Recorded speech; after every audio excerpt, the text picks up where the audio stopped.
Welcome. This is Janisar Ahmed with a daily roundup of news from the US and around the world. First are the headlines.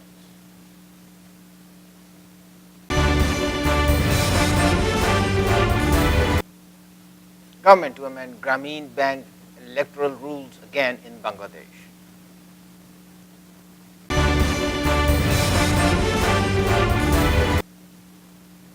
New York City man arrested 30 times in train for stealing buses and trains.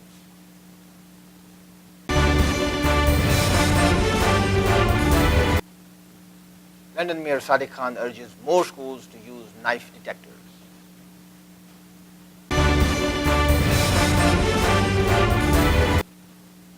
Philip Morris says its New Year's resolution is to give up cigarettes.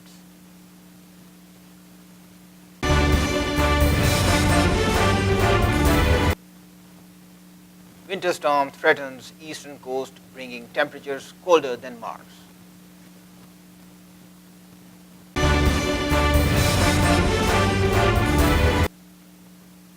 And Mumbai police came in for a lot of flack as citizens vented their anger at them for remaining passive bystanders instead of acting against the miscreants.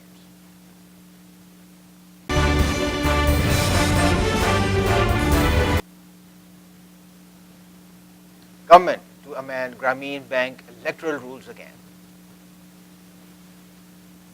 The government of Bangladesh is set to amend the electoral rules of Grameen Bank for the third time in 4 years after its previous attempts to elect 9 directors from borrowers failed due to opposition of the microcredit lender.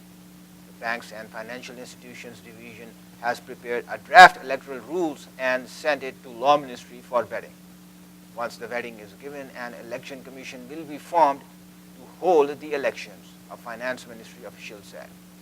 As per the draft rules, a 3-member commission will be formed and it will be led by a deputy managing director of a state-owned commercial bank. Other 2 members will be general managers of Grameen Bank. In April 2014, the government issued an electoral rule with provisions that a 3-member election commission will be formed with an executive director of the Bangladesh Bank as its head.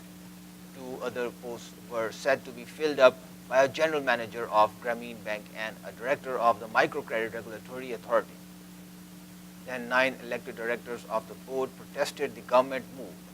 The rule gave 6 months to the central bank to form the commission to pick the directors. But the Bangladesh Bank verbally informed the finance ministry that it would not be able to hold the elections as it has not involved in any election either for private or public banks. This led the government to amend the rules in November in the same year. The changes said the 3-member body will be comprising of 2 deputy managing directors, one from a state-owned commercial bank and the other from another state financial institution. A former district judge will serve as the chief election commissioner, but in the last 4 years, the government could not implement the rules. So the posts of the 9 directors have remained vacant. In the context, K. Muzammil Haq, a chairman of Grameen Bank, on July 16 wrote a letter to the finance minister seeking approval to change some of the electoral provisions so that the bank can appoint one of its officials to oversee the selection. Haq's letter said the proposed changes will help in easing the current complexity as the new rules are not being applied. If the proposed amendments are approved, the election of directors could be organized in the quickest possible time, the letter said. Finance Minister A.M.A. Mohit led a meeting with Fazl Kabir, governor of the central bank, MD Ehsanul Rahim, a senior secretary of the banking division. Haq and Ratan Kumar Nag, acting managing director of Grameen Bank in the first week of August last year. The now new move is the outcome of the meeting. 3 government-appointed directors, including the chairman, have been running Grameen Bank since February 2015 after the tenure of the 9 elected directors came to an end. The Grameen Bank board is a 12-member body. 9 board members are elected by shareholders and borrowers of the bank, while the rest, including the chairman, are nominated by the government. A New York City man was arrested 30 times in train while stealing a train and bus. A man who has been arrested 30 times for stealing buses and trains may be taking a plea deal in his latest escapade that would send him to a mental institution. Darius McCullum, 52, has been charged with criminal impersonation and grand larceny in the latest arrest, a 2015 case where he was caught behind the wheel of a Greyhound bus. He has told the Associated Press he was feeling hopeless and depressed at the time. McCullum, who has an autism spectrum disorder which often includes repetitive behavior and a difficulty with impulsive control, and he has said he needs help. He doesn't want to plead guilty to any change that will send him to prison, and at one point said he would rather go to trial, his first ever. At a contentious court hearing Wednesday, lawyers tried to hammer out the deal that started off with an offer of 7 years behind bars, but may end with McCullum saying he is not guilty by reason of mental defect and then being sent to a mental institution for treatment. They will return to court Monday. At age 15, McCullum was caught driving a subway train only because someone noticed him. He had been letting off passengers and moving along the route from Penn Station to World Trade Center as if he were a transit worker. The story has been in newspapers and magazines for decades. A documentary about his life off the rails was released in 2016, a feature film tentatively titled Train Man, and star Julia Roberts as McCullum's attorney was in the works, but Roberts is no longer attached and the movie is now in limbo. Attorney Sally Butler has been McCullum's lawyer since his last guilty plea for stealing a trail bus in 2010, and she has become something of a caretaker for him over the past 5 years. Visit warnings for parts of New York, New Jersey as major storm nears. Prosecutors on Wednesday suggested London Mayor Sadiq Khan urges more schools to use knife detectors. The Mayor of London is renewing his appeal for schools to use knife bans following for fatal stabbings in the city in 24 hours over New Year. Sadiq Khan is offering the metal detectors to all state-funded secondary schools in the capital that want them. But just 15% of schools that received letters from the Deputy Mayor for Policing and Crime, Sophie Linden, have taken up the offer since October 2017. Conservative opponent Sean Bailey said the mayor's response was inadequate. Mr. Khan said the mayor was working to bring justice for the families of the boy and 3 young men who were killed. But he added, this is a problem that cannot be solved by the police alone. Schools have a vital part to play in our fight against knife crime by creating a safe, positive place for students, spotting danger signs, and spreading the message that carrying a knife is more likely to ruin your life than save it. Metal detecting bands, which cost £66 each and are part of the mayor's knife crime strategy launch in June, it has provided an extra £625,000 for knife and gang crime projects, taking the total spending this financial year to £7 million. But Conservative London Assembly member Sean Bailey said the mayor's inadequate offer of knife bans showed a complete lack of understanding of the issue. He added, these men were not in school when they were stabbed to death. People are dying on our streets and nothing is being done. Our city needs practical solutions, not small pots of money for meaningless projects. Data file, there are 537,000 pupils in London's 498 state-funded secondary schools, according to the Department of Education. Of these schools, 76 have requested and received a knife ban so far. Since the 4 deaths at the weekend, another young man was chased by a group of men, stabbed more than 10 times in Harrow, northwest London. No arrests have yet been made, and the 20-year-old victim's injuries were not life-threatening, police said. Philip Morris says its New Year's resolution is to give up cigarettes. Philip Morris International has made a dramatic New Year's resolution. We are trying to give up cigarettes. What? The maker of such cigarette brands as Marlboro, L&M, Parliament, and Chesterfield took out full-page ads in several newspapers in the United Kingdom that said its new ambition in 2018 is to build a smoke-free future and eventually stop selling cigarettes. The manifesto, as described on the company's website, is to help people quit smoking traditional cigarettes and to one day replace them all with smoke-free alternatives like e-cigarettes and heated tobacco products. The company claims alternatives are less harmful and that we can achieve a significant public health benefit only when a large number of these smokers switch from cigarettes to better products. Philip Morris ad states, no cigarette company has done anything like this before. You might wonder if we really mean it. The World Health Organization has asked questions as well.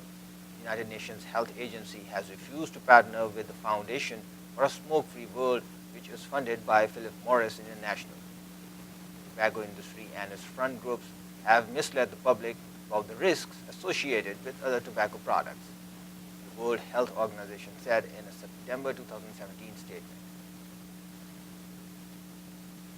Americans could eat a record amount of meat in 2018.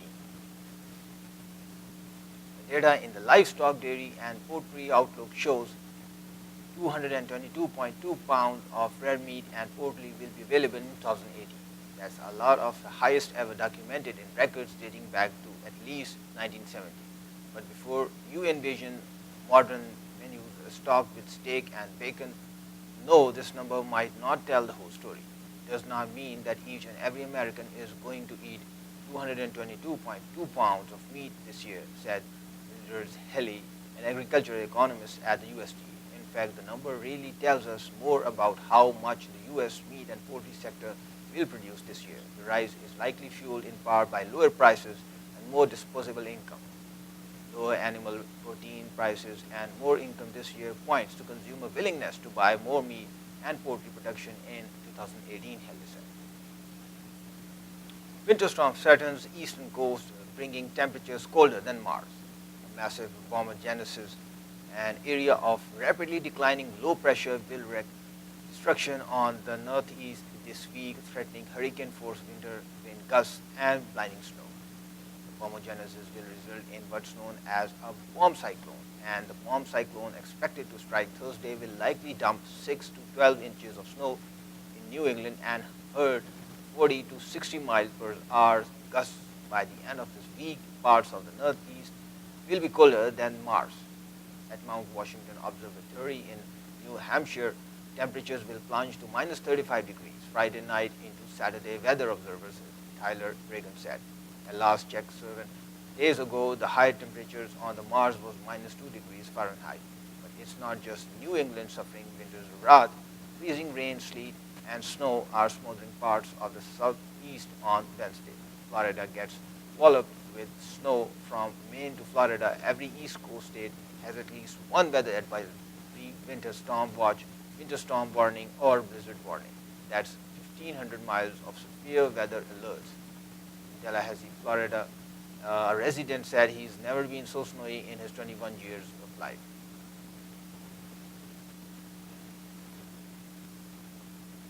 The unusually frigid conditions sweeping Florida led to the closure of Florida State University and Florida A&M University on Wednesday. They also forced the temporary closures of Orlando water parks and prompted authorities to open dozens of emergency shelters. Deep freeze across South Carolina in the Palmetto State palm trees will be likely covered in ice and snow and could knock down power lines, the National Weather Service in Charleston said. Forecasters expect below freezing temperatures to last for much of the week throughout the entire state, South Carolina Emergency Management said.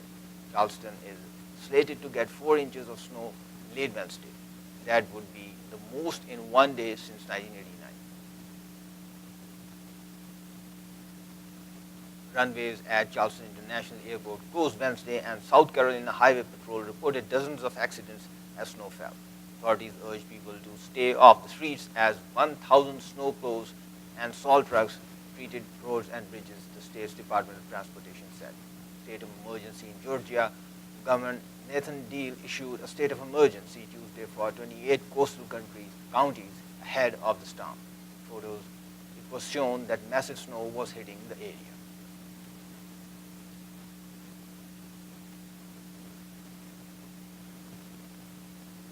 But the entire state is suffering bitter conditions.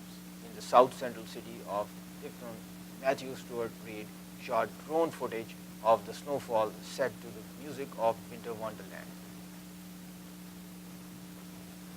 Dalit protesters broke the Shiv Sena's monopoly on bringing Mumbai to a halt by virtually paralyzing the city on Wednesday. This happened as violence broke out mainly in the suburbs, especially along JVLR power supply line. Rampaging mobs carried vehicles, blocked roads and suburban trains, and intimidated shops into pulling down shutters. It was almost a free-for-all as crowds indulged in stone pelting, damaging buses and private vehicles.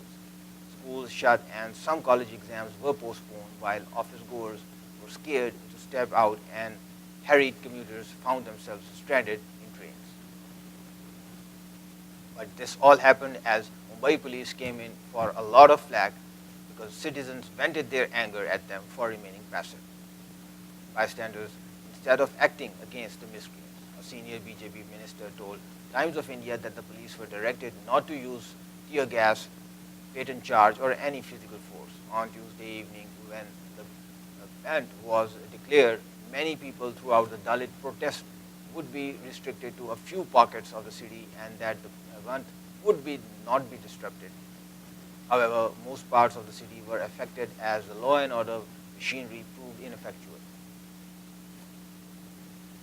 The CM targeted left-wing extremists on Wednesday and also accused the newly elected Dalit MLA from Gujarat, Radhika Varmula, the mother of Dalit scholar, and others who visited Burma on Sunday.